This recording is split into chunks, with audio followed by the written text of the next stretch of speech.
بسم اللہ الرحمن الرحیم۔ السلام علیکم ناظرین۔ حالیہ دنوں میں امریکہ میں بڑی شدت سے مظاہرے ہوئے ہیں۔ بڑی تعداد میں امریکہ کے مختلف سٹیٹس میں لوگ سڑکوں پر نکلے ہیں، ٹرمپ کی پالیسیوں کے خلاف احتجاج کیا ہے، کیونکہ اس وقت جو امریکن صدر ہے ٹرمپ، نہ صرف پوری دنیا کے لیے بلکہ امریکہ کے لیے بھی خطرناک بن چکا ہے۔ پوری دنیا کا امن اس وقت خطرے میں ہے۔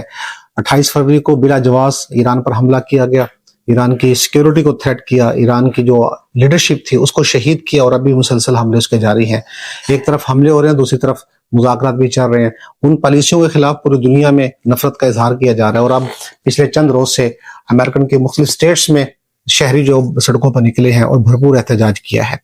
ٹرمپ جب اقتدار میں آیا تو امید یہ کی جا رہی تھی کہ جو بائیڈن سے تھوڑا سا مختلف ہوگا، کچھ بہتری کرے گا، اور ابتدا کے اندر جو اس نے کچھ اقدامات کیے جس سے ایک امید پیدا ہوئی کہ امریکہ جو اس وقت ایک بہت بڑا طاقتور ملک ہے، وہ دنیا میں امن کے حوالے سے کچھ اچھے سٹیپ لے گا، اور مختلف ممالک نے اس کو نوبل پرائز کے لیے نومینیٹ بھی کیا، اور یہ آواز بھی بلند ہو رہی تھی کہ شاید نوبل پرائز ٹرمپ کو ملے گا، لیکن اس کو جب نوبل پرائز نہیں ملا تو اس کی جو نفرت اور شدت اور غصہ تھا اس میں اضافہ ہوا، اور اس کا اظہار اب آپ دیکھیں کہ ایران پر اس نے حملے کی صورت میں کیا۔ اس سے قبل وینزویلا جو ایک تیل سے مالا مال ملک ہے، اس پر حملہ کر کے اس کے صدر کو غیر قانونی طور پر اس نے اٹھایا، اور ابھی تک وہ امریکہ کی تحویل میں ہے، حراست میں ہے۔ تو یہ اس طرح کے اقدامات ہیں کہ جو طاقت کا اظہار ہے، اور اس طاقت کا بلا جواز اظہار اس کو کوئی مہذب ملک، کوئی مہذب معاشرہ پسند نہیں کرتا،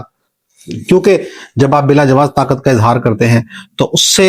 دوسرے آدمی کی سیکیورٹی، دوسرے آدمی کا امن سکون وہ برباد ہوتا ہے، اور جب ایک ملک اس طرح کے سٹیپ لیتا ہے تو دوسرے ممالک کی سیکیورٹی وہ خطرے میں پڑتی ہے۔ تو جو مہذب لوگ ہیں، جو پڑھے لکھے لوگ ہیں، وہ اس کو کبھی پسند نہیں کرتے، اور اب خود امریکن شہری وہ سڑکوں پر نکلے ہیں، اور بڑی تعداد میں، بلکہ بعض مظاہروں میں تو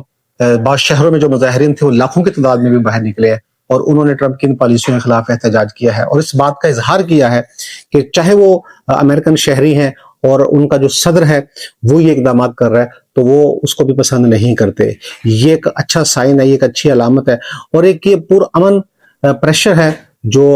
امریکن صدر پر ڈالا جا رہا ہے، تاکہ وہ اپنی پالیسیوں کو اپنی پالیسیوں پر نظر ثانی کرے، اور اس طرح کے اقدامات جس سے کسی ملک کی خود مختاری اور خاص طور پر دنیا کا امن جو ہے وہ خطرے میں پڑ جائے تو اس سے وہ اوائڈ کرے، اور اس پالیسی کو جو ہے وہ ریوائز کرے، اور